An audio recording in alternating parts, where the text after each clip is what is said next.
ሰላምና ጤና በያላችሁበት ይድረሳችሁ ውድና የተከበራችሁ ቤተሰቦቻችን እንደምን አላችሁልን? ከሁለተኛው የዩቲዩብ ቻናላችን አዲስ ስፖርት ልዩ የተለያዩ ስፖርታዊ ጉዳዮችን ልናካፍላችሁ እነሆ ዳግም ተገናኘን። ስለምታደምጡን ቆይታችሁንም ከኛ ጋር ስለምታደርጉ እጅጉን ከልብ አድርገን ነው የምናመሰግነው። በዛሬው ፕሮግራማችን የተለያዩ ርዕሰ ጉዳዮችን ወደ እናንተም የምናደርስ ይሆናል። በተለይ ትልልቆቹን የአውሮፓ ክለቦች የተመለከቱ እጅግ በርከት ያሉ የዝውውር ጉዳዮች አሁን ላይ እየተነሱ ይገኛሉ። እነሱን መረጃዎች ወደ እናንተ እያደረስን ነው ቆይታን የምናደርገው። ፉአድ ባህሩ የዛሬውን ፕሮግራም እየመራው ከእናንተ ጋር ቆይታን አደርጋለሁ። አርሰናል፣ ማንቸስተር ዩናይትድ፣ ቸልሲ፣ ሊቨርፑል፣ ሪያል ማድሪድ፣ ሌሎችም የአውሮፓ ታላላቅ ክለቦችን የተመለከቱ ደግሞ እጅግ በርከት ያሉ ስፖርታዊ ጉዳዮች በዛሬው ፕሮግራማችን ይዳሰሳሉ። እስከ ፕሮግራማችን ፍጻሜ ድረስ አብራችሁኝ ልትቆዩ በአክብሮት ነው የምጋብዘው። ከመሸጋገሪያ በኋላ በድጋሚ ተመልሰን እንመጣለን። አብራችሁኝ ቆዩ።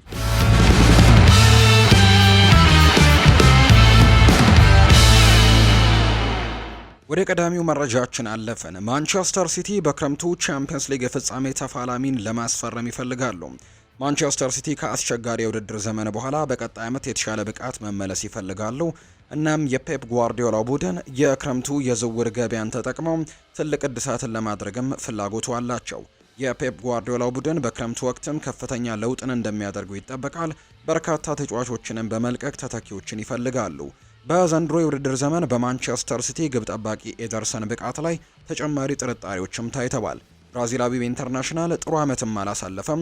ተጫዋቹ ተደጋጋሚ የጉዳት ችግሮችም አጋጥመውታል። ይህንን ተከትሎ በክረምት ውስጥም ሊሸጥ ይችላል። በተለይም የሳዑዲ ፕሮሊግ ቡድኖችም አሁንም እየፈለጉት እንዳለ ነው የሚናገረው። ስቴፋን ኦርቴጋ ሊቆይ ይችላል፣ ነገር ግን በጋርዲዮላ ቁጥር 1 እንደሆነ አይቆጠርም። በዚህ አዲስ ግብ ጠባቂ ይፈልጋሉ። ስፔናዊው አሰልጣኝ በግብ ጠባቂ ቦታ ኢላማው ማን እንደሆነ በግልጽ ተናግሯል። ማንቸስተር ሲቲ በክረምቱ ጂያንሉጂ ዶናሩማን ለማስፈረምም ፍላጎት እንዳላቸው ነው አሁን ላይ መረጃዎቹ እየወጡ እንደሚገኙ ዘገባዎቹ የጠቆሙት። ስፖርት ኢታሊያ እንደዘገበው ከሆነ ጋርዲዮላ ኤደርሰንን በዚህ ክረምት የሚለቅ ከሆነ ጂያንሉጂ ዶናሩማን ማስፈረም እንደሚፈልግ ነው የተነገረው።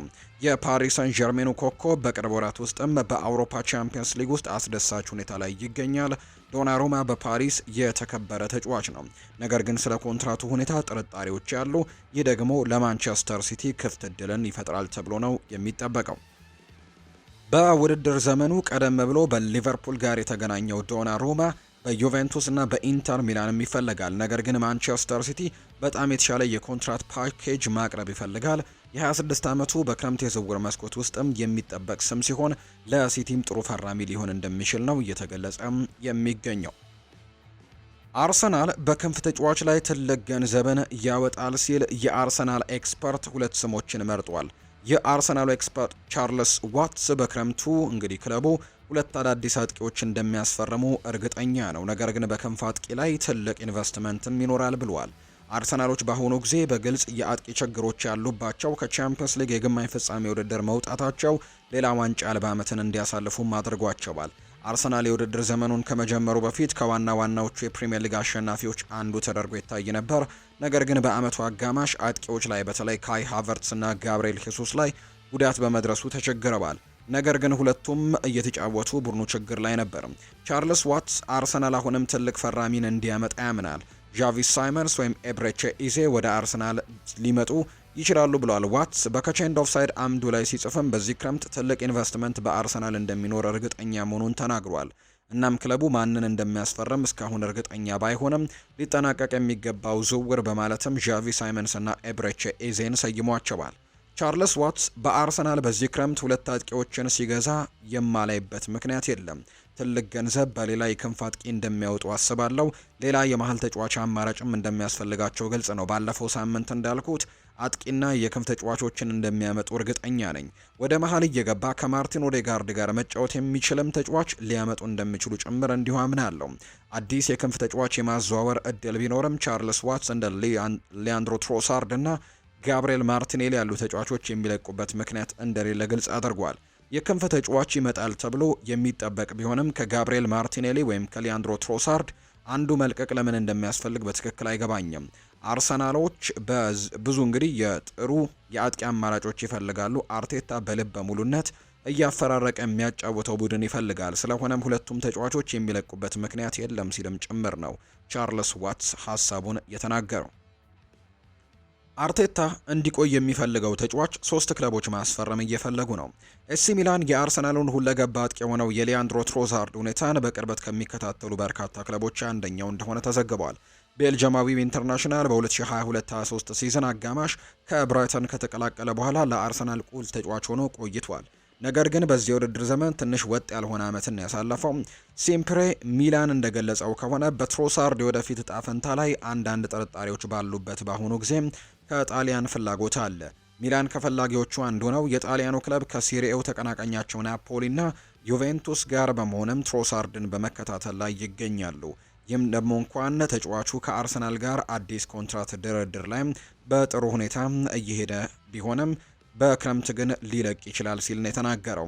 የአርሰናሉ አሰልጣኝ ሚኬል አርቴታ የትሮሳርድን ሁለገብነት በሚወደው እንደሆነ ተናግሯል። ስፔናዊው ታክቲሽያን 30 ዓመቱ ተጫዋችን ለማቆየትም ይፈልጋል።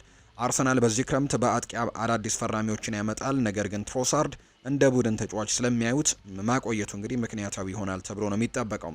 ትሮሳርድ እድሜው ትንሽ ላይሆን ይችላል። ነገር ግን አርሰናሎች በአዲስ ስምምነትም ቆይታውን ለማራዘም የተዘጋጁ ይመስላሉ።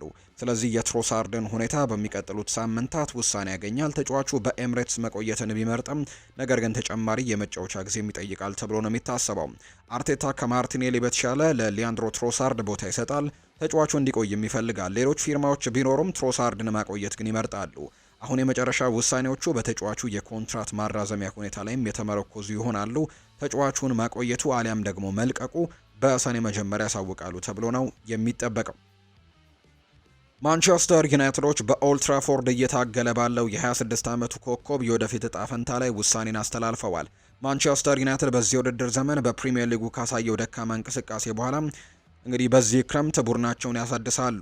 በዚህ ውድድር ዘመን ያሳዩት ደካማ አፈጻጸም በዚህ ክረምት የተወሰኑ ተጫዋቾቻቸውን እንዲለቁ የሚያደርግ ሲሆን ሩበን አሞሪም ተጨማሪ ጥራትና ጥልቀትን ለመጨመርም በቡድን ውስጥ አዳዲስ ፊቶችን ለመጨመርም ፍላጎቱ አለው። አሁን ላይ የሩበን አሞሪም ውሳኔን ተከትሎ በክለብ ውስጥም አንድ ጥሩ ብቃት የሌለው ተጫዋች በኦልድ ትራፎርድ ለማቆየት የተዘጋጀ ይመስላል። ሜሰን ማውንት በክለቡ ሊቆይ ነው። ማንቸስተር ዩናይትድ አለቃ ሩበን አሞሪም አማካዩ በክለቡ በጉዳት ቢታወስም ለሜሰን ማውንት ያለውን ቁርጠኝነት ግን አረጋግጧል ሲል ፉትቦል ኢንሳይደር ዘግቧል። በክለቡ ያለው የሜሰን ማውንት ጊዜ በአካል ብቃት ጉዳዮችና ወጥነት በሌላቸው ችግሮች የሚያበቃ ይመስል ነበር። ሩበን አሞሪም ግን ስለ ቡድኑ የወደፊት ሚና በሜሰን ማውንት ጉዳይ ጥሩ ተስፋ አለው። በሜዳው ላይ ያለውን የማውንትን የማሰብ ችሎታና በስልጠና ላይ ያለውን ትጋትም ይገነዘባል። ብዙ ጊዜ ተጫዋቾች አስተዋጽኦ ለማድረግም ካለው ጉጉት የተነሳ እንዲቆይም ይፈልጋሉ። ሩበን አሞሪም ሜሰን ማውንት በታክቲካል ዝግጁነቱና በተለያዩ የመሃል ሜዳ ሚናዎቹ የመጫወት ብቃቱና ሁለገብነቱ ለሩበን አሞሪም ቡድን ትልቅ ሀብት ያደርገዋል። ማውንት በሳምንት 250,000 ፓውንድ በሳምንት የሚያገኝ ሲሆን የሩበን አሞሪም ድጋፍን በማግኘቱ ማውንት ወደፊት በዩናይትድ እቅዶች ውስጥም ትልቅ ሚና ሊኖረው ይችላል ተብሎ ይታሰባል። ማውንት በሩበን አሞሪም እምነት አለው። በቅርቡ ደግሞ ወደ ሜዳ የተመለሰ ሲሆን ብሬንትፈርድ ላይ ያስቆጠረው ግብ ተጫዋቹ በኦልድ ትራፎርድ ሕይወቱን ለመቀየርና የቡድኑን አስፈላጊ አባል ለመሆንም የሚፈልገው ነገር እንዳለው ያሳያል። ማውንት በክለቡ እንዲቆይም አሁን ላይ ነገሮችም በጥሩ ሁኔታ እየሄዱ እንደሆነ ነው የሚታመነው። ሊቨርፑል የአርጀንቲናዊውን ኮከብ ለማስፈረም ማንኛውንም ነገር ለማድረግ ፍቃደኛ ናቸው። ሊቨርፑሎች የአትሌቲኮ ማድሪዱን አጥቂ ሁሊያን አልቫሬዝን በመጪው የክረምት ተጫዋቾች የዝውውር መስኮት ለማስፈረም ቅድሚያ ከሚሰጧቸው ውስጥ አንዱ እያደረጉት ነው ተብሏል። አርጀንቲናዊው ኢንተርናሽናል በዚህ ውድድር ዘመን በአትሌቲኮ ማድሪድ ድንቅ ብቃቱን እያሳየ ሲሆን በማንቸስተር ሲቲም ብዙ አቅሙን አሳይቷል። ሁሊያን አልቫሬዝ ወደ ስፔን ከተዘዋወረ በኋላ በዘንድሮው የውድድር ዘመን በሁሉም ውድድሮች 32 ጎሎችንና 3 አሲስቶችን በማድረግ አስደናቂ ሪከርድን አስመዝግበዋል። እንደ ፌጂያስ ዘገባ ሊቨርፑል አሁን ላይ ሁሊያን አልቫሬዝን ለማስፈረም ማንኛውንም ነገር ለማድረግም ዝግጁ ናቸው። እንደ ዳርዊን ኑኔስ ያለ ተጫዋችን ከጥሬ ገንዘብ ጋር የስምምነቱ አካል አድርገው ማቅረብን ይፈልጋሉ። የሁሊያን አልቫሬዝ ዝውውር የሊቨርፑል ዋንጫን የማንሳት ማለትም ማለምም ያሳያል። የፕሪሚየር ሊግ ዋንጫን ያነሱት ቀያዮቹ እንደ ሁሊያን አልቫሬዝ ያለ ተጫዋችን በዚህ ክረምት ማስፈረም በተሻለ ሁኔታ ላይ እንዲወዳደሩ ያደርጋቸዋል። ቀያዮቹ ቀድሞውኑ ዓለም አቀፍ ደረጃውን የጠበቀ ሞሐመድ ሳላህን በአጥቂ ክፍል ውስጥ የያዙ ሲሆን ሉዊስ ዲያዝ፣ ኮዲ ጋክፖ እና ዲየጎ ዦታ በፊት መስመሩ ላይ ጥሩ ተጣማሪዎች ናቸው። ለሊቨርፑል ከዳርዊን ኑኔስ ይልቅ ሁሊያን አልቫሬዝን ቢዙ ትልቅ ማሻሻያ ነው። ሁሊያን አልቫሬዝ በእንግሊዝ እግር ኳስ ውስጥ ምን ማድረግ እንደሚችልም አሳይቷል። አልቫሬዝ አሁንም ወደ ፕሪምየር ሊጉ ተመልሶ የቀድሞ ክለቡን በተቃራኒ ለመግጠምም ሊፈልግ እንደሚችል መገመት የሚቻል ነው። ሲቲ እሱን በመልቀቁ ስህተት ሰርቶም ሊሆን ይችላል። በመጨረሻ ተቀናቃኛቸው ሊቨርፑልን ተቀላቅሎ ዋና ዋንጫዎችን ቢያሸንፍ በጣም ይጎዳቸዋል ተብሎም ነው የሚጠበቀው። የላሊጋው አማካይ ወደ ፕሪምየር ሊግ ሊመጣ ነው። ኒውካስል ዩናይትድ የዢሮናውን አማካይ ያንሄል ፔሬራን በውድድር ዓመቱ መጨረሻ የማስፈረም ፍላጎት አላቸው። የ27 ዓመቱ ተጫዋች ለላሊጋው ክለብ ጥሩ ስራን ሰርቷል። የኖቲንግሃም ፎረስት ትኩረትንም ስቧል። ፌጂያስ እንደዘገበው ከሆነ ሁለቱ የፕሪምየር ሊግ ክለቦች ተጫዋቹን ይፈልጉታል። ኒውካስል ዩናይትድም ስምምነቱን ለመጨረስ የመጀመሪያ እርምጃን እንደወሰደ ነው የሚናገረው። ዘገባው በዢሮና ጠረጴዛ ላይ ከኒውካስል ዩናይትድ የቀረበ ጥያቄ እንዳለና አማካዩን ለማስፈረም 25 ሚሊዮን ዩሮ ለመክፈልም ፍቃደኞች መሆናቸውን ተናግሯል። ዢሮና የተጫዋቹን መልቀቅ የሚፈልግ ይመስላል። የቬንዙዌላው አማካይ በስፔን ውስጥም ጥራቱን አሳይቷል። በፕሪምየር ሊግ ውስጥም ጥሩ ለመስራት አካላዊና ቴክኒካዊ ባህሪያቶችም አሉት። ኒውካስል ዩናይትድ በመሃል ሜዳ ላይ ሌላ ተጫዋችን አማካይ ሊያስፈርሙ ይፈልጋሉ። የ27 ዓመቱ ተጫዋች በመሃል ሜዳ ክፍልም ራሳቸውን እንዲያጠናክሩ ይረዳቸዋል። ወደ ኒውካስል የመሄድ እድሉ ለቀድሞ የማንቸስተር ሲቲ ተጫዋችም አስደሳች ሊሆን እንደሚችለት ነው የሚነገረው። በእግር ኳስ ሕይወት ውስጥ ትልቅ እርምጃ ይሆናል። በፕሪምየር ሊግም መወዳደር ይችላል። ኒውካስል ትልቅ ፕሮጀክትም አለው። በሚቀጥለው ሲዝን በአውሮፓ ቻምፒየንስ ሊግም ሊጫወቱ ከጫፍ ናቸው። በዘንድሮ የውድድር ዓመት የሀገር ውስጥ ዋንጫንም ማሸነፍ የቻሉ ሲሆን ወደፊትም ለትልልቅ ዋንጫዎች መታገል ይፈልጋሉ። ቬንዙዌላዊው ወደ ፕሮጀክታቸው የመቀላቀል ሀሳብም እንግዲሁ ሊስባቸው እንደሚችልም ነው የሚነገረው። ከጥቂት ዓመታት በፊት ተጫዋቹ እንደ ዌስትሃም ዩናይትድ ካሉ ክለቦች ጋር ስሙ ተነስቷል። ኖቲንግሃም ፎረስት ለቻምፒየንስ ሊግ የውድድር ለማለፍም ከፍተኛ ጥረት እያደረጉ ነው። በአማካይ ክፍል ውስጥም የበለጠ ጥራት ያለው ተጫዋችን ሊያመጡ ይችላሉ። እናም ለኖቲንግሃምም የላሊጋው ኮከብ ምርጥ ግዢ ሊሆን እንደሚችል ነው የሚነገረው። ማንቸስተር ዩናይትድ ከጀርመኑ ቡድን 2 ዝውውሮችን ለማድረግ ዝግጁ ናቸው። ባየር ሌቨርኩዘን በዚህ ክረምት 2 ኮከቦቹን በማንቸስተር ዩናይትድ ሊያጣ ይችላል። ሩበን አሞሪም የቡድኑን ጥራት ለማሻሻልና ቡድኑ ለ3-4-2-1 አስተላለፍም የተሻለ መልኩን እንዲመጥን ለማድረግም ብዙ ቦታዎች ላይ ፊርማዎች እንደሚያስፈልጉት ከማንም የተሰወረ አይደለም። ማንቸስተር ዩናይትድም ትልቅ ለውጥ ለማድረግም የዝውውር መስኮቱን በዝግጅት እየጠበቀው ነው። ዩናይትድ በሚቀጥለው የውድድር ዘመን የፕሪሚየር ሊጉን የደረጃ ሰንጠረዥን ከፍ ለማድረግና ወደ ቻምፒየንስ ሊግም ከገቡ ትልልቅ ዝውውሮችን እንደሚያደርጉ ይጠበቃሉ። የመሃል አጥቂ፣ የመሃል ሜዳ ተጫዋች፣ የቀኝ ክንፍ ተከላካይ፣ የመሃል ተከላካይና ግብ ጠባቂን ማጠናከርም ያለባቸው ዋና ቦታዎች ናቸው። የቅርብ ጊዜ ዘገባዎች እንደሚያሳዩት ማንቸስተር ዩናይትድ የጆናታን ታህን ጠንካራ ፈላጊዎች ሆነው መጥተዋል። ተከላካዩ ጆናታን ታህ ኮንትራቱ በዚህ ክረምት እንዳለቀ ሌቨርኩዘንን በነፃ ዝውውር እንደሚለቅም ነው ያስታወቀው። ባርሴሎና ከመሃል ተከላካዩ ወኪል ጋርም በርካታ ንግግሮችን አካሂዷል። ነገር ግን እነዚህ ውይይቶች በቅርብ ጊዜ ላይ ቆመዋል። ይህም ማንቸስተር ዩናይትድ ወደ ዝውውር ፉክክር ውስጥም እንዲገባ አስችሎታል። ቅዳሜና እሁድ የጆናታን ታህን ለማስፈረም የሚደረገው ጥረት እያፋጠኑት ነው ሲሉ በርካታ ዘገባዎች ወጥተው ነበር። እንደ ከቼንድ ኦፍሳይድ ዘገባ የዩናይትድ ቴክኒካል ዳይሬክተር ጄሰን ዊልኮክስ የጆናታን ታህን የቡድን ጓደኛውን ፓትሪክ ሼክንም ማምጣት ይፈልጋሉ። ዩናይትዶች ለ9 ቁጥር ዝውውርም በገበያው ላይ እንደሚወጡ የተረጋገጠ ሲሆን ፓትሪክ ሼክም በእጩ ዝርዝራቸው ውስጥ አዲስ ጭማሪም ይሆናል ተብሏል። በ43 ጨዋታዎች በዚህ ሲዝን 25 ጊዜ ጎል ያስቆጠረ ሲሆን በዚህ እንግዲህ የውድድር ዘመንም በግሩም ሁኔታ እንግዲህ ላይ ይገኛል ተብሏል። ዩናይትዶች ፓትሪክ ሼክ ላይ ያላቸው ፍላጎት ለመጀመሪያ ጊዜ እየተነገረ አይደለም። በዚህ ወር መጀመሪያ ላይ አጥቂው በዚህ ክረምት ከባየር ሌቨርኩዘን ሊሸጥ እንደሚችል ካወቁ በኋላ የእሱን ሁኔታም በቅርበት ይከታተላሉ ተብሎ ነው የሚታሰበው። የጀርመኑ ቡድን ከፓትሪክ ሺክ ዝውውር ከ30 እስከ 40 ሚሊዮን ዩሮ ዋጋ ይፈልጋሉ። የቼክ ሪፐብሊኩ ኮከብ ከፍሎሪያን ቨርትስ እና ከጀረሚ ፍሪምፖንግ እንዲሁም ከአሰልጣኙ ሻቪ አሎንሶ ጋርም ከባየር ሌቨርኩዘን ጋር በክረምት ወደፊት እጣ ፈንታው ጥርጣሬ ውስጥ ያለ የሌቨርኩዘን ንብረት እንደሆነ ነው እየተገለጸ የሚገኘው። ቸልሲዎች በ75 ሚሊዮን ዩሮ ፖርቱጋላዊውን ለማስፈረም ፍላጎቱ አላቸው። ቸልሲዎች የኤሲ ሚላኑን አጥቂ ራፋኤል ሊያውን ለማስፈረም መደበኛ ያልሆኑ ግንኙነቶችን ጀምረዋል። ተጫዋቹ በአርሰናልም እየተፈለገ ነው። ፖርቱጋላዊው ኢንተርናሽናል በሚላን በ175 ሚሊዮን ዩሮ የመልቀቂያ አንቀጽም አለው። ነገር ግን ከቼንድ ኦፍሳይድ እንዳረጋገጠው ከሆነ የሴሪኤው ግዙፍ ክለብ ከ75 ሚሊዮን ዩሮ በላይም ከቀረበለት ሊለቀው እንደሚችል ነው የሚነገረው። ራፋኤል ሊያው በፕሪሚየር ሊጉ የሚያሳየው ምርጥ ተሰጥኦ አለው። የቸልሲና የአርሰናል ፍላጎት በሚቀጥሉት ሳምንታትና ወራት ውስጥም የሚታይ ነገር ይመስላል። ከቼንድ ኦፍሳይድ እንዳስነበበው የቸልሲ ፍላጎት በአሁኑ ጊዜ እጅጉን የላቀ መሆኑንና አንዳንድ የመጀመሪያ ንግግሮችን በመካሄድ ላይ ናቸው። አርሰናል ትልቁ ኢላማቸው ኒኮ ዊሊያምስ ሲሆን ፖርቱጋላዊው እንደ አማራጭም ይከታተሉታል። ምንም እንኳን የ25 ዓመቱ ወጣት በአውሮፓ ለመቆየት ቅድሚያ እየሰጠ ቢሆንም በሳዑዲ ፕሮ ሊግ ውስጥም የአልናስርን ፍላጎት እየሳበ ነው። ለቸልሲ የራፋኤል ሊያኦ ፊርማ ግልጽ የሆነ ጥቅም አለው።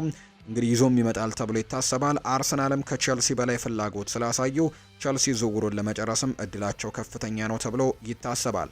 አርሰናሎች በዚህ ክረምት አጥቂ ክፍል ላይ መጠናከር ይፈልጋሉ። ራፋኤል ሊያኦም የሚኬል አርቴታ የፊት መስመር ላይም ለየት ያለ ነገርን ለመስጠት ፍጹም የሆነ ብቃት ያለው ይመስላል። ራፋኤል ሊያኦ በፕሪሚየር ሊጉ ክለቦችም አስደሳች ፊርማ ይሆናል። ነገር ግን አሁን ላይ ቸልሲን ወይም ደግሞ አርሰናልን ይቀላቀላል የሚለው ነገር ግልጽ አይደለም። ሰማያዎቹ አሁን ላይ ለታላቅ ዋንጫዎችም ፈታኝ ከመሆን የራቁ ይመስላሉ። አርሰናል ምናልባት አሁን ላይ የበለጠ አስደናቂ ፕሮጀክት አላቸው።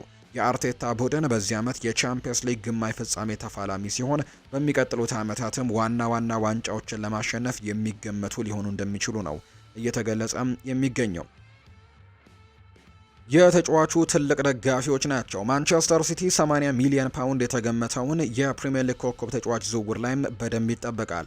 ማንቸስተር ሲቲ በክረምቱ የዝውውር መስኮት የክሪስታል ፓላስ አማካይ አደም ዋርተንን ለማዘዋወር ስማቸው እየተነሳ ነው። የእንግሊዙ ኢንተርናሽናል በቅርብ ጊዜያትም በሴልኸርስት ፓርክ ትልቅ እንቅስቃሴን በማሳየቱ በክረምቱ መልቀቁ የማይቀር ነው የሚመስለው። ቀደም ብሎ እንደተዘገበው አደም ዋርተን በማንቸስተር ዩናይትድ ፍላጎት ላይ ነው። ነገር ግን አሁን ላይ ስለ ወደፊቱ ጊዜ አዲስ ዜና አለ። የቀድሞው የፕሪሚየር ሊግ ስካውት ሚኪ ብራውን ለፉትቦል ኢንሳይደር ሲናገርም ማንቸስተር ሲቲ የአደም ዋርተን ትልቅ ደጋፊዎች እንደሆኑ ነው የሚያምነው። የ21 ዓመቱ ተጫዋችን ለማስፈረም የሚደረገው ተጨባጭ ጥረትም ለፔፕ ጓርዲዮላ ቡድን ጥሩ ጭማሪን የሚያመጣ ይመስላል። ሲቲዎች በዚህ ሲዝን ከሞላ ጎደል በጉዳት ያመለጠውን ሮድሪን የረጅም ጊዜ ተተኪ ለማምጣትም እያሰቡ ነው። ሚኪ ብራውን አሁን ላይ በሲቲ ለሚኖረው ትልቅ ሚና አደም ዋርተን በቂ እንደሚሆንም እርግጠኛ አይደለም። ነገር ግን በተጫዋቹ የወደፊት ሁኔታ ላይ የተወሰነ መረጃን ሰጥቷል። ሌላው ጉዳይ ሚኪ ብራውን እንደተናገረው ከሆነ ክሪስታል ፓላስ አደም ዋርተንን ማጣት አይፈልጉም። ስለዚህም በቀጣይ የክረምት የተጫዋቾች የዝውውር መስኮት ወቅትም ለአደም ዋርተን ከፍተኛ ገንዘብም ይጠይቃሉ ተብሎ ነው የሚታሰበው። ሚኪ ብራውን ሲናገር ክሪስታል ፓላስ ከአማካዩ 80 ሚሊዮን ፓውንድ ይፈልጋሉ፣ እሱን ማቆየትም ይፈልጋሉ። የዋጋው ከፍ ማለትም ፈላጊዎቹን በማግለል በክሪስታል ፓላስ እንዲቆይም እንደሚያደርገው ተስፋ ያደርጋሉ። በአሁኑ ጊዜ ክለቦች ክሪስታል ፓላስ የሚጠይቀውን ለመክፈል ፈቃደኛ ይሆናሉ ተብሎ አይታመንም። ነገር ግን እሱ ብዙ ፈላጊዎች እንዳሉት ነው የሚታመነው። ማንቸስተር ሲቲ ዴብሮይናን ሊያጣ ነው። ስለ ኢልካይ ጉንዶዋንና ስለ ሮድሪ የወደፊት እጣ ፈንታ አንዳንድ ጥርጣሬዎች አሉ። እናም ሲቲ አደም ዋርተንን መመልከቱ አያስገርምም። ለእነሱ ጥያቄው አደም ዋርተን እንደ ሮድሪ ያለ ሰው ለመተካት በቂ ነው ወይ የሚለው ነው። በአሁኑ ጊዜ እርግጠኛ እንዳልሆንኩ መቀበል አለብኝ። ነገር ግን ይህ የኔ ውሳኔ አይደለም፣ የነሱ ነው። ሮድሪን በቀጥታ መተካት ባይችሉም ፔፕ ጓርዲዮላና የቡድኑ ሰዎች ግን የአደም ዋርተን ትልቅ አድናቂዎች እንደሆኑ ግን ሰምቻለሁ ሲልም ነው ሚኪ ብራውን ሀሳቡን የተናገረው። ዌስትሃም ዩናይትድ የቻምፒየንስ ሊግ አሸናፊውን አጥቂ ለማስፈረም ዝግጁ ናቸው። ዌስትሃም ዩናይትዶች በዚህ ሲዝን መጨረሻ የቶትንሃሙን የማይቆየውን ተጫዋች ለማስፈረም ከሚፈልጉ ክለቦች አንደኛው እንደሆነ ተዘግቧል። ተጫዋቹ በውሰት ከአረብ ለብዚሽ የመጣው አጥቂ ቲሞ ቨርነር ነው። እንግዲህ በውድድር ዓመቱ ሁለተኛው አጋማሽ በቶትናም ሆትስፐርስ መጫወት ያልቻለ ሲሆን በሰሜን ለንደን ባሳለፈው የውድድር ዘመንም ተጽዕኖ ማጣቱም እንግዲህ ተከትሎ በክረምቱ መልቀቁ እርግጥ እየሆነ ነው። ቲሞ ቨርነር በእንግሊዝ እንግዲህ የመቆየት ፍላጎት ያለው አይመስልም። ዌስትሃም ዩናይትድ እና ፉልሃም ሁለቱም እንግዲህ የቀድሞው የቼልሲውን ሰውም ለማስፈረምም እየፈለጉ ነው ሲል ቲም ቶክ ዘግቧል። የቶትናም ደጋፊዎች የቲሞ ቨርነርን መረጃ ሲመለከቱ ይደሰታሉ። እንደውም ለአንዳንዶቹ ተቀናቃኞችም ደካማ ብቃቱን ለማሳየትም በመዘጋጀቱ ሊደሰቱ ይችላሉ። ቲሞ ቨርነር ወደ ዌስትሃም ዩናይትድ በመሄድ በእንግሊዝ ሊቆይ ይችላል። ዌስትሃም በበኩሉ ከዚህ ቀደም ብዙ አቅም ባለው በቲሞ ቨርነር ላይም እንግዲህ ጠቃሚ እንደሚሆን ያምናሉ። ጀርመናዊው ኢንተርናሽናል በአረብ ለብዚሽ ጥሩ ብቃቱን በማሳየቱ ወደ ቸልሲ ትልቅ ዝውውርን እንዲያደርግ ማስችሎት ነበር። በቸልሲ የቻምፒየንስ ሊግ አሸናፊም ሆኖ እንደነበር የምናስታውሰው ነው። ቲሞ ቨርነር በስታንፈርድ ብሪጅ ውስጥም ብዙ ጊዜ ሲታገል ቸልሲ ለቲሞ ቨርነር መልቀቅም መወሰኑ ግን በጣም የሚያስደንቅ አይደለም። ከዚያን ጊዜ ጀምሮ ብዙም አልተቀየረም። ነገር ግን ዌስትሃም ዩናይትድ በዚህ ክረምት ፊት መስመር ላይ አዲስ ፊትም ለማግኘት በጣም እንደሚፈልጉ ነው የሚነገረው። ነገር ግን የቲሞ ቨርነር ዝውውር በዌስትሃም ቅድሚያ የሚሰጠው አይመስልም። ነገር ግን ሌሎች ኢላማዎችን ካጡ ምናልባትም ቲሞ ቨርነር ለእነሱ አዲስ ፈራሚ ሊሆንም ይችላል። የ29 ዓመቱ አጥቂ በጣም ውድ እስካልሆነ ድረስ እንግዲህ ዌስትሃም ዩናይትዶች ምናልባትም በጣም ተመራጭ ሊሆኑለትም ይችላሉ። ዌስትሃም ዩናይትድ በራስ የመተማመን ስሜቱና የተሻለ ቅርጽም ለመመለስም ብዙ የጨዋታ ጊዜ የሚፈልግ ልምድ ያለው ተጫዋችም የማምጣት ሊጠቀሙ ይችላሉ ተብሎ ነው አሁን ላይ እየታሰበም የሚገኘው። ኒውካስል ዩናይትድ ሪያል ማድሪድ እና ባርሴሎናን በማሸነፍ 5 ሚሊዮን ዩሮ በማውጣት ታዳጊ ለማስፈረም ተዘጋጅቷል። ኒውካስል ዩናይትድ በፒኤስአር ስጋቶች ምክንያት በገንዘብ አወጣጥ ጉዳይ ብልህ መሆን አለባቸው። ለዚህም ነው በዚህ ክረምት ዝቅተኛ ዋጋ ያላቸውን ስምምነቶች ሊመለከቱ የሚችሉት ሲሆን የስፖርት ዳይሬክተሩ ፖል ሚሼል የሚስብ የሚመስለው በቅርብ ሳምንታት ውስጥም ተወዳጅነትን እያገኘ የመጣን ተጫዋች ለማስፈረም እየተዘጋጁ መጥተዋል። በቅርብ ወራት ውስጥ ከሊቨርፑልና ከአርሰናል ጋር መገናኘቱን የቀጠለው አሌክዛንደር ኢሳክ በክረምቱ መልቀቁ ምንም ይሁን ምን አዲስ አጥቂን በኒውካስል ዩናይትድ አጀንዳ ላይ እንደሚገኝም ተዘግበዋል። ካሉም ዊልሰን ኮንትራቱ ሲያልቅ በሰኔ ለመልቀቅም የተዘጋጀ ይመስላል። ይህም በኤዲሃው ቡድን ላይ ከፊት መስመር ላይ ክፍተትን ይተዋል። ሊያም ዴላፕ ኒውካስል ዩናይትድን እየተመለከታቸው ካሉ አማራጮች አንደኛው ነው። ነገር ግን አሁን ላይ ከኢፕስዊች ታውን አጥቂ ያነሰ ዋጋ የሚያስከፍል ተጫዋች እየተመለከቱ ነው። አሁን ላይ ኒውካስል ዩናይትድ በክረምቱ ክሪስቲያን ኮፋኔን ለማስፈረምም ተዘጋጅተዋል። በተለያዩ መረጃዎች እንደተገለጸው ከሆነ ኒውካስል ዩናይትድ የአልባሴት የሆነ አጥቂ ክሪስቲያን ኮፋኔን ማምጣትም ይፈልጋሉ። የስፖርት ዳይሬክተሩ ፖል ሚሼል የ18 ዓመቱን ካሜሮናዊ ኮከብ ተጫዋችን በጣም ትልቅ ደጋፊ እንደሆነ ይነገራል። ኮፋኔ በ16 ጨዋታዎች 6 ጎሎችን በማስቆጠር በ2025 የስፔን እግር ኳስ ሁለተኛ ደረጃ ላይ ድንቅ ኮከብ ሆኖም ታይቷል። ነገር ግን ለኒውካስል አሳሳቢ ሆነው እንደ ሊል፣ ሞናኮ፣ ሪያል ቤቲስ፣ ሪያል ማድሪድ እና ባርሴሎና የመሳሰሉ ፈላጊ ክለቦች መኖራቸው ነው። ነገር ግን ዝውውሩ ለኒውካስል ዩናይትድ ያን ያክል ከባድ ላይሆን ይችላል። ምክንያቱም ቀደም ሲል ሪያል ማድሪድ እና ባርሴሎናን በማሸነፍ ስፔናዊውን አጥቂ አንቶኒዮ ኮርዴሮን እንዲሁ አስፈርመዋል። የማላጋውን ኮከብ በውድድር ዓመቱ መጨረሻ ኮንትራቱ ሲያልቅም ወደ ሴንት ጄምስስ ፓርክ ይሄዳል ተብሎ ይጠበቃል።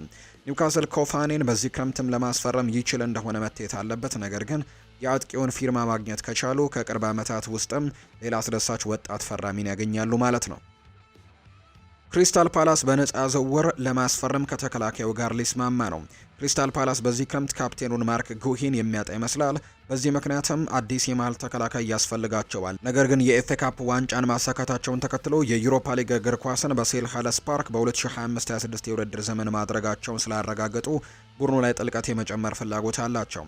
ዳንኤል ሙኖስ የክሪስታል ፓላስ አለቃ ኦሊቨር ግላርሰን የቀኝ ክንፍ ተከላካይ የማያከራክር ጀማሪ ሲሆን የአሁኑ ተጠባባቂው ናትናኤል ክላይን በክረምቱ የሚለቅ ይመስላል።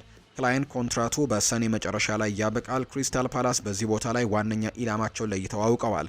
ከተጫዋቹ ጋር ስምምነትም ሊያጠናቅቁ ተቃርበዋል። ክሪስታል ፓላስ የብራይተኑን ኦሳይ ሳሙኤልን ስምምነት ሊጨርሱ ተቃርበዋል። በስፖርት ዊትነስ በኩል እንደተዘገበው ክሪስታል ፓላስ የፌነርባቼውን ተጫዋች ኮንትራትም በውድድር ዓመቱ መጨረሻ ላይ የሚያልቅ በመሆኑ ከተጫዋቹ ጋርም ቅድመ ውል በመፈራረም ለመስማማትም ተቃርበዋል።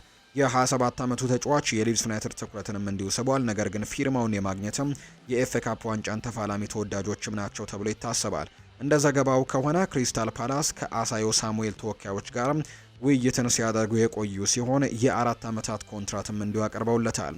ዓመታዊ ደሞዝም 4.5 ሚሊዮን ዩሮ ቀርቦለታል። ኦሳይ ሳሙኤል በዚህ የውድድር ዘመን ለፌነርባቼ 33 ጊዜ ተጫውቷል።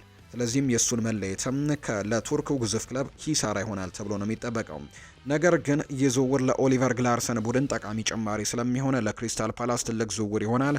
ይህ ዝውውር የመሆን እድሉ በጣም ትልቅ ይመስላል። ነገር ግን እስኪፈርም ድረስ ክሪስታል ፓላስ ከተጫዋቹ ጋር መገናኘቱን ግን ይቀጥላል ተብሎ ነው የሚታሰበው። የብራዚል ቡድን የዌስትሃም ዩናይትድ ተጫዋችን ለማስፈረም ቅርብ ነው። ዌስትሃም ዩናይትድ በዚህ የውድድር ዘመን በፕሪሚየር ሊጉ ካለው አስፈሪ ጊዜን በማሳየቱ በቀጣይ ዓመት የማገገም ስራ የሚበዛበት የክረምት የዝውውር መስኮትን ወቅትም እንደሚያሳልፉ ይጠበቃል። ነገር ግን ፊርማዎች ከመኖራቸው በፊት በጣም ጉልህ የሆነ የተጫዋቾች ሽያጭም ሊኖር ይችላል። በዚህ ክረምት ሉካስ ፓኩዌታ በዌስትሃም ዩናይትድ ያለውን ጊዜ ያጠናቅቃል ተብሎ ይጠበቃል። ብራዚላዊው ኢንተርናሽናል ባለበት የግል ችግሮች ምክንያትም አስቸጋሪ የውድድር ዘመንን አሳልፏል። ስለሆነም በክረምት የቡድኑ ለውጥ እንደሚፈልግ ነው የተዘገበው። የሉካስ ፓኩዌታ ቀጣይ እርምጃ ወደ ትውልድ ሀገሩ ሊመልሰውም የሚችልበት እድል እየጨመረ ነው። አሁን ላይ ድርድሩ በጥሩ ሁኔታ እየሄደ ነው። ሉካስ ፓኩዌታ ከዌስትሃም ዩናይትድ ለመውጣትም እጅጉን ተቃርቧል ይለናል ስፖርት ዊትነስ በመረጃው። ፍላሚንጎ በዚህ ክረምትም ፓኩዌታን ለማስፈረም ከስምምነት ላይ ለመድረስም እየተቃረበ ሲሆን የብራዚሉ ክለብ በ2025 የዓለም የክለቦች ዋንጫን ወደ አሜሪካ ከማቅናታቸው በፊትም ውሉን ማጠናቀቅ ይፈልጋሉ። ፓኩዌታ ወደ ብራዚል ለመመለስ ክፍት ነው። በቅርብ ሳምንታት ውስጥም ንግግሮች በፍጥነት መሻሻላቸው ይነገራል። አሁን ግን ተጫዋቹ ምንም አይነት የመጨረሻ ውሳኔ እንዳላሳለፈ ይታወቃል። ፍላሚንጎ ፓኩዌታ ማንኛውንም ጥፋት እንዳላጠፋና ቅጣት እንደማይጠብቀውም ያምናሉ። ፍላሚንጎዎች በተቻለ ፍጥነት ስምምነቱን መጨረስ ይፈልጋሉ። ምንም እንኳን ሪፖርቱ ብራዚላዊውን ከአማራጭ የግዢ አንቀጽ ጋር በውሰት ውል ማስፈረም እንደሚፈልጉ ቢናገርም ዌስትሃም ተጫዋቹን በቋሚ ዝውውር ብቻ ለመሸጥ ክፍት እንደሆኑ ያምናሉ። የፍላሚንጎ ፍላጎትም ዌስትሃምን የሚያስማማው አይመስልም። ዌስትሃሞች ፓኩዌታን ለቀው ተተኪውን ለማስፈረምም ገንዘብ ማግኘትን እንደሚመርጡ ጥርጥር የለውም ተብሎ ነው የሚታሰበው። አስተን ቪላ በዚህ ክረምት የቶተንሃሙን ኢላማ ለመሸጥም ፈቃደኛ መሆናቸውን ፉትቦል ኢንሳይደር ገልጿል። አስተን ቪላ ሌላ ስራ የሚበዛበት የክረምት ተጫዋቾች የዝውውር መስኮትን ወቅትን ለማሳለፍ ሊዘጋጁ ይችላሉ። ነገር ግን በፒኤስአር ተጽዕኖ ስርም በመሆናቸው ከባድ የዝውውር መስኮት ሊሆንባቸው ይችላል። በቪላ ባለፉት 12 ወራት ውስጥ ትልቅ ገንዘብ ወጪ ተደርጓል። ስለዚህም ወጪውን ለማመጣጠንና የፕሪሚየር ሊግ ሕግን ደግሞ ለማመጣጠንም ሽያጭ ሊኖር እንደሚችል ነው የሚነገረው። አስተን ቪላ ለቀጣዩ የውድድር ዘመን ቻምፒየንስ ሊግ ብቁ እንደሚሆኑ ተስፋ ያደርጋሉ። ነገር ግን ሊጠናቀቅ 4 ጨዋታዎች በቀረው የሊግ ውስጥም ያሉበት ቦታ ወደ ቻምፒየንስ ሊግ ለማለፍም ከባድ ሊሆን እንደሚችልና የቻምፒየንስ ሊግ ቦታን ካላገኙ ደግሞ የፒኤስአር ስጋቶችን ለመፍታትም የበለጠ ጫና ሊገጥማቸው ይችላል። ስለሆነም ተገደው ሽያጮችን ያደርጋሉ።